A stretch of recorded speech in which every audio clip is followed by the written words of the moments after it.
Hey guys, what's up? It's Casual Thursday, Visual Novel Day.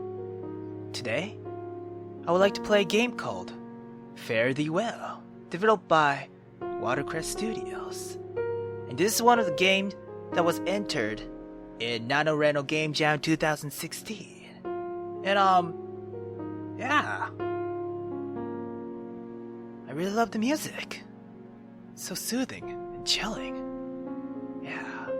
And this game is a kinetic visual novel inspired by traditional folk music. And this game was created in a course of 2 weeks in NaNoRenO 2016, so damn. 2 weeks. Nice.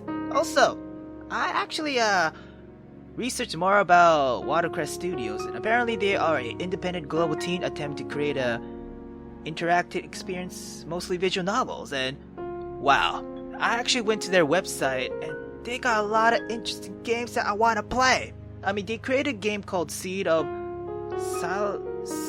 sorry for pronunciation, but Seeds of Salvi.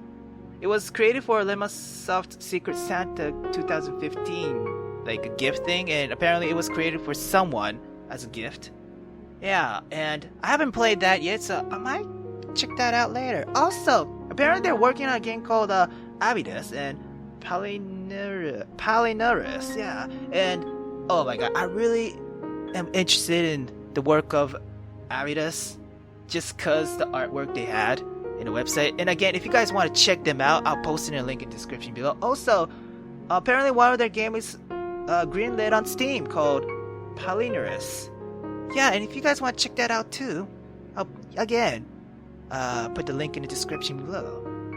Also, if you guys want to try this game out in the third time, yeah, I'll post everything about this game and about WaterCress Studios information in the description below.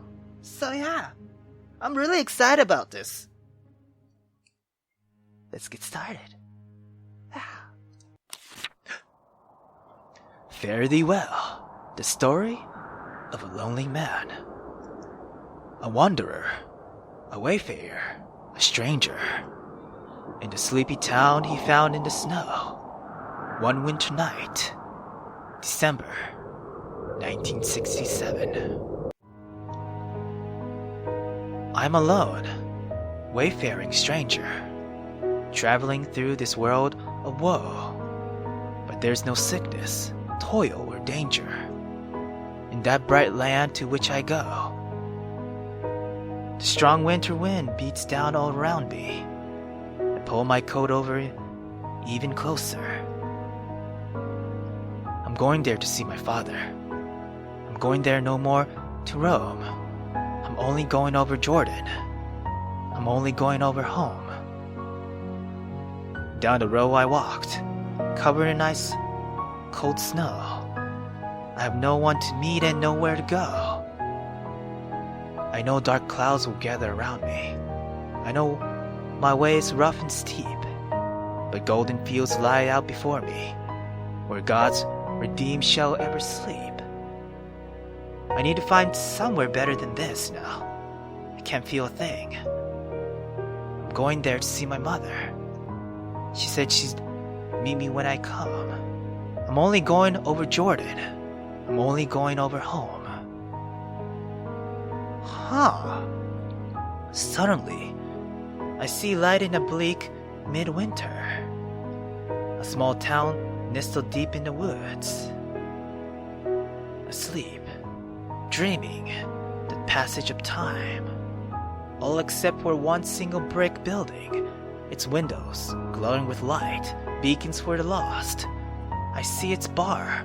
No, I see it's a bar. A dimply lit sign flickers above the entrance. On it is a name emblazoned in pale golden letters. The Hearth and Home. I'll do. Or ill do, I mean, damn. I pushed past the door and entered in out of the snowy night. Oh, nice! Once inside, I take off my gloves and rub my hands together for warmth. It takes too long to feel my fingers again. I close my tired eyes and take in the sounds of the bar. It's busier than I'd expected in a town like this. There's a low murmur dispersed in the air. Some people are here in groups and many are, like me, alone. It's good to see people again. I slip my gloves into my coat and take a seat.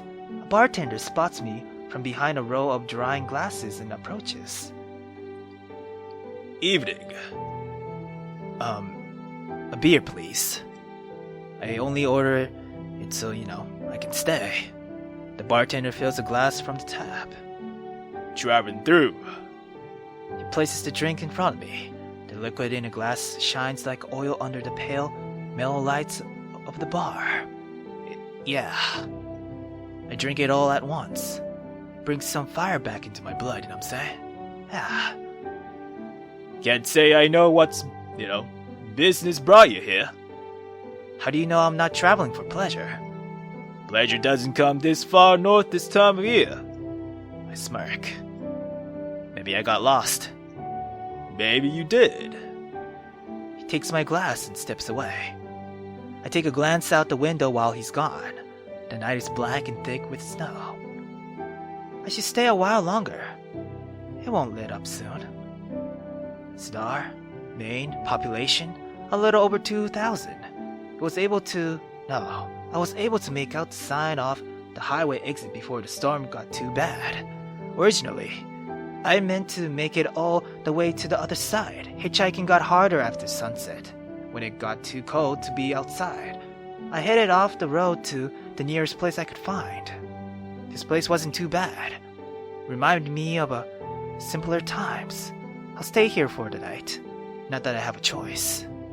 It feels nice just to sit for a change, Sometimes you move so much you feel like you're not the one moving anymore.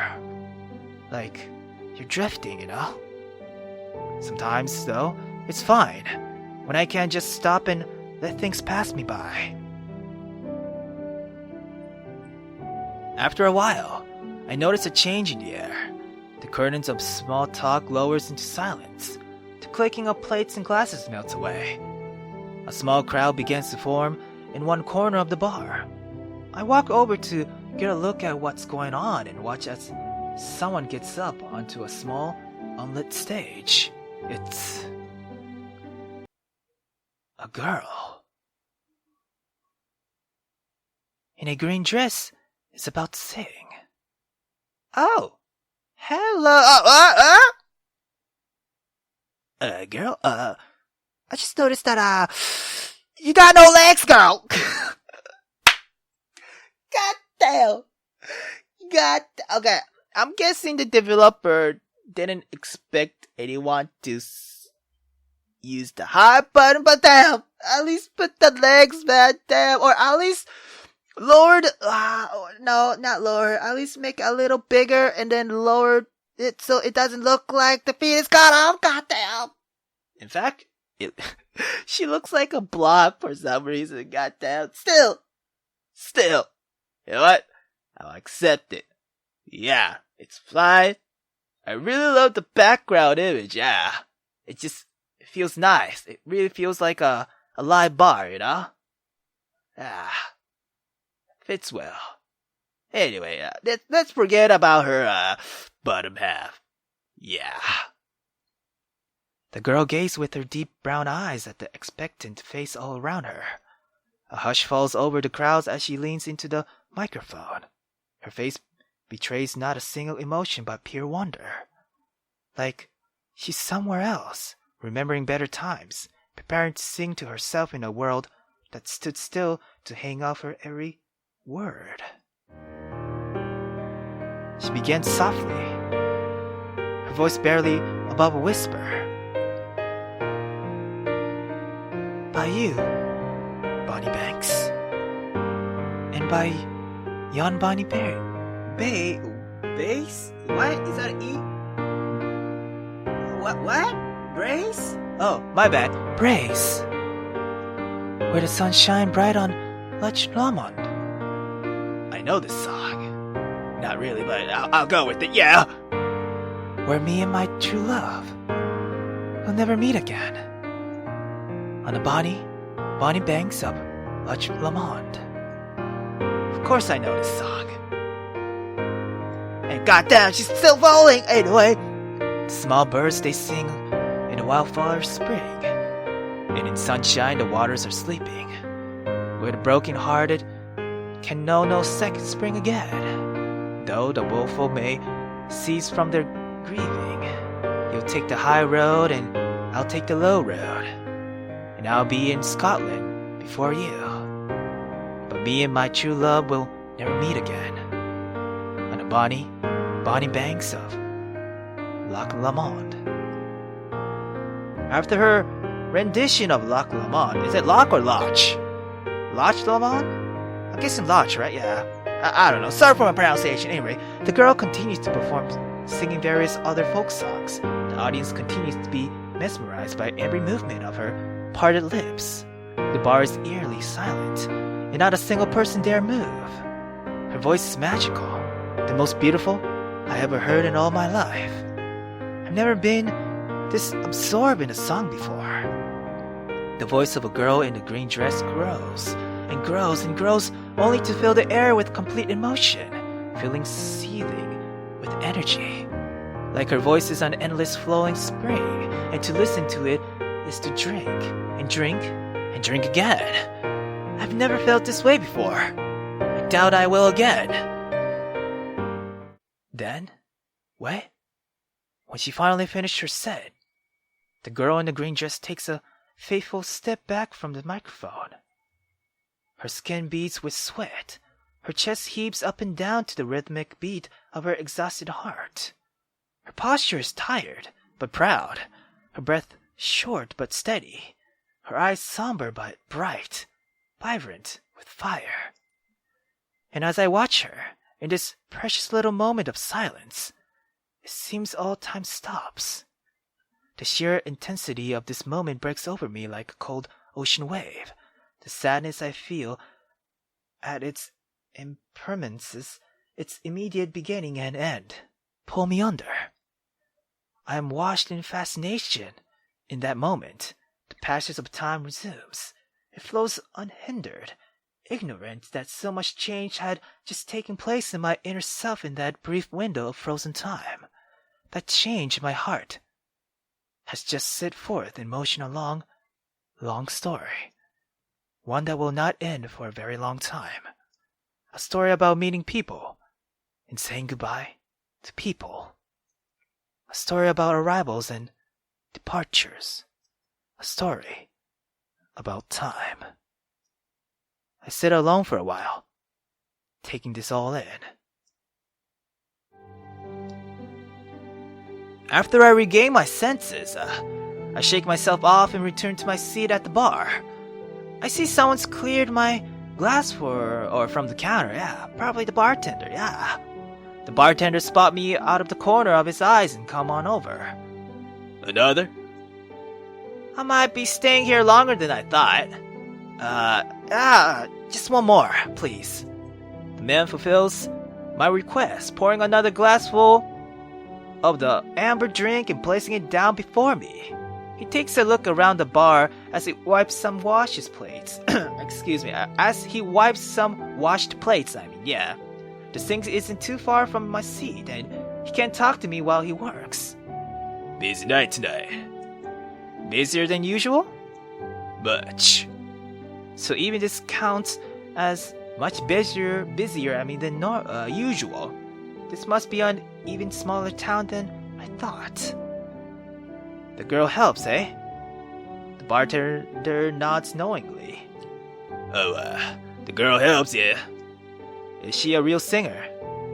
I suppose any singer's a real one. But no, she's not a professional. We could never afford something like that. Then what is she? She's young, about your age. About my age? One of those student types. A student? All the way out here? The bartender doesn't seem to take offense on my jab at his hometown. No. She's been in town about a month now. Stays in a motel across the bridge. Usually we don't have music, But she will. Yeah, but she's willing to work for cheap, She's good. She's affordable. God damn it! I take a sip of my beer. From the bartender's description, the girl is in the green dress seems interesting. I'd like to talk to her if I can, yeah. You, let people talk to her after her sets? He seems incredibly unsurprised. No, but you seem like a nice enough guy, so, go ahead. I'll warn you, though. No one's lasted long in the conversation with her. I take a bigger sip and cock my head. Why's that? Seems to be, she's a nice queen. She's polite enough, just doesn't say very much. Doesn't want to open up to anyone about anything. That kind of girl.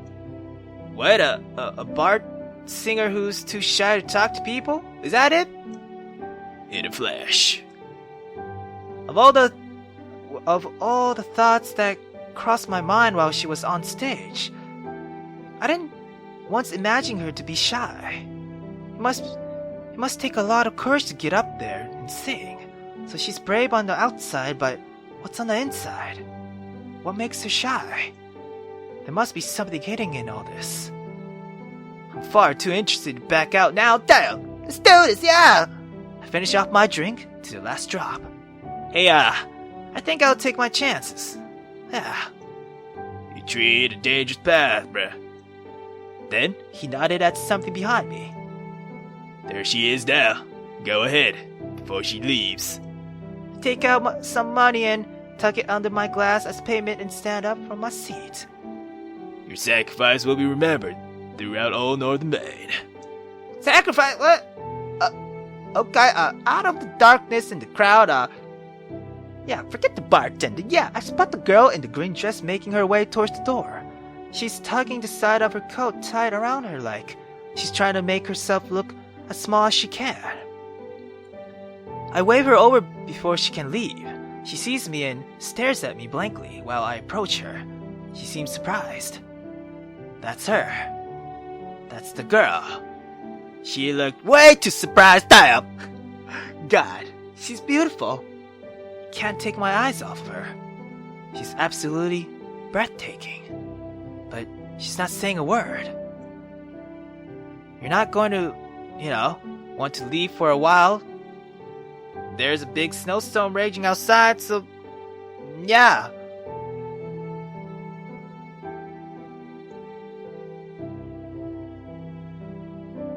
Okay, you could stop being surprised now, girl. Dial. All right, thank you. Off to a bad start. Actually, I was wondering if I could talk with you for a minute. It can only get worse from here. Yeah. The girl in the green dress takes a moment to digest all this. Yeah. Then she raises her eyebrows like she's confused but doesn't want to admit it. What do you want to talk about? Well, about things, know what I'm saying, girl? Yeah. You got words from here? Mm-hmm. God, I've not done this in a long time. Yeah. The girl visibly recoils. Okay, I think she's trying to hold back laughter. It looks like she's gonna fucking puke. What the fuck? I shake my head and smile. Okay, hold on. Time to try this again. Okay, I got this. Here, what I meant is this, listen, girl, I listened to your sing, up on that stage. You have a really pretty voice, and I'd like to talk to you about your singing, If, you have me, that is. You know what I'm saying? I think I did better this time, mm-hmm. I think. Yeah. The girl stares at me for a little while longer. I'm helpless to gauge how her reaction will be. Then, of all things, she smiles. No one ever asked me about my singing before. Oh! Success! In fact, why not?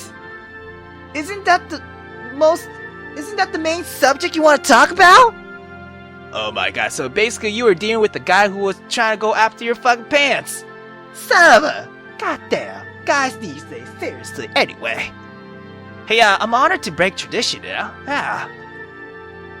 The girl lets out a small snicker. She lets go of the sides of her coat and rests her hands meekly at her sides. Hi.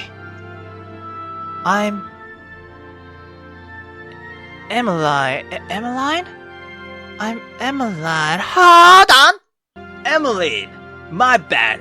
Emmeline. Okay, I got it. Once two of us are alone, I raise my glass and Emmeline hers.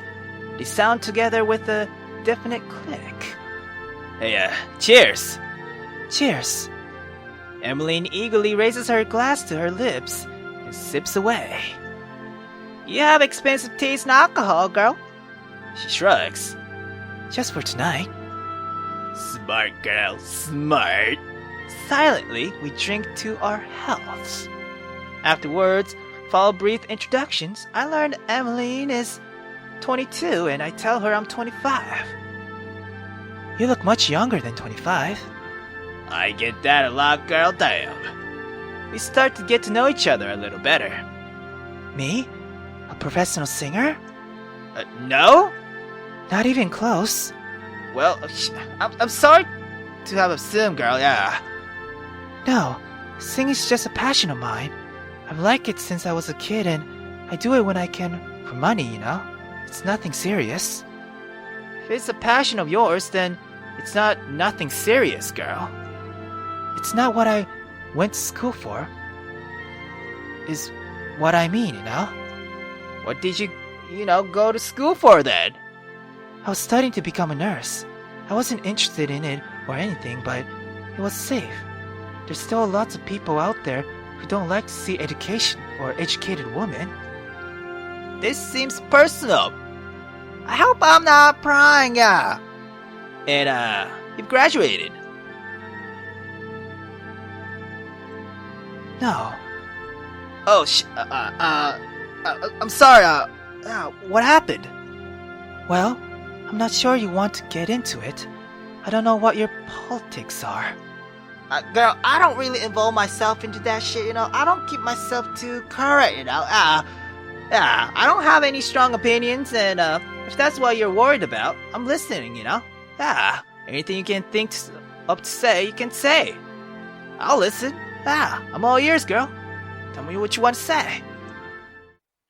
Well, I was expelled from school for protesting the war.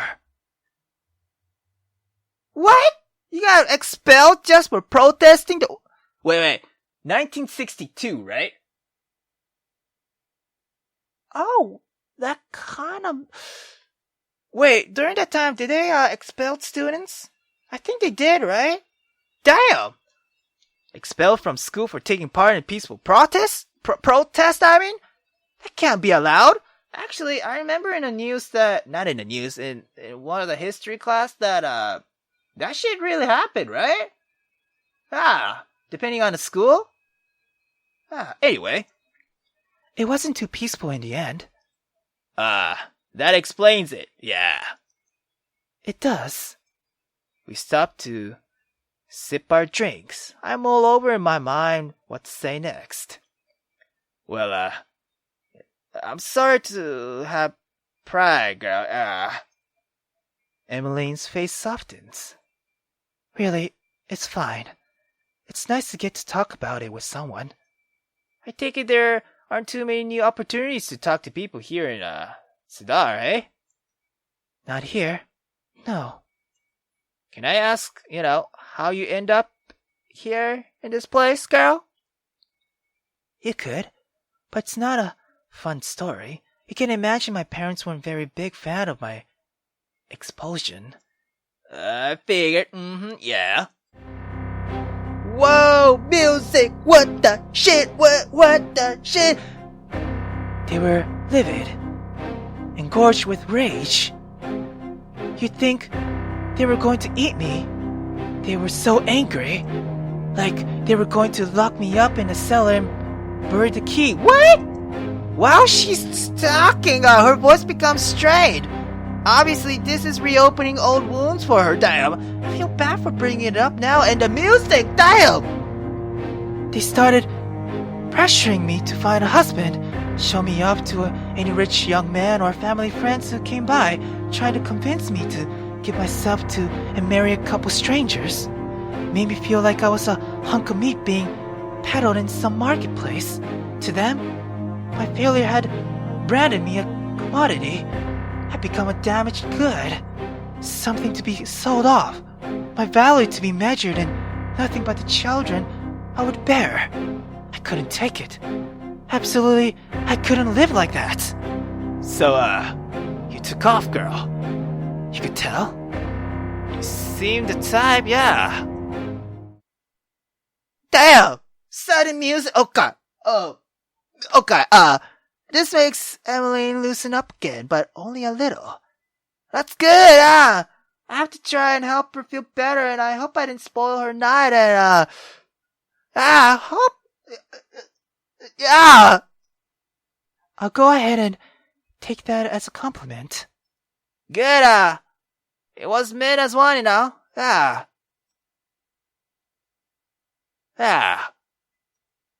I hadn't meant to, I hadn't meant to bring up bad memories, girl.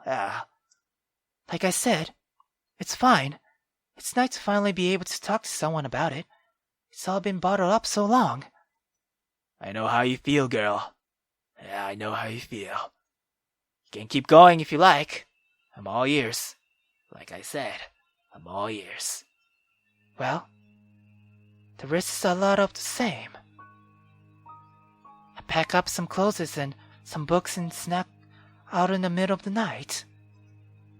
I stayed in the city a while, with friends and the like. Figured it was the safest way. After some time, though, I knew I had to get farther away than that, so my parents wouldn't find me.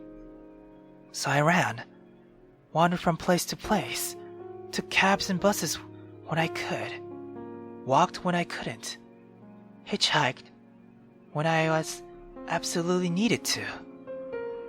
It wasn't too safe, and as a girl, I had to be careful, but I was smart. I kept my eyes open, and it's taken me this far. How far is this far? Far enough. But I don't know. I called my parents a few times just to let them know I was still alive. I'm a good girl like that. At first, they were even more furious than they'd been while I was at home. They threatened to call the police after me, threatened me when I said I wouldn't come home. But after some time, as I got farther and farther from home, as I was gone for longer and longer, they started to soften up. Hot rage turned into bold resentment. Resentment turned to disappointment. Disappointment turned to sadness. Turned to regret. Turned to apology. Turned to them begging me to come home. Emmeline looked visibly shaken. I felt so bad for her. But I knew how she felt. And I knew I had to let her finish. Yeah. Let it all out, girl. Like I said, I'm all ears.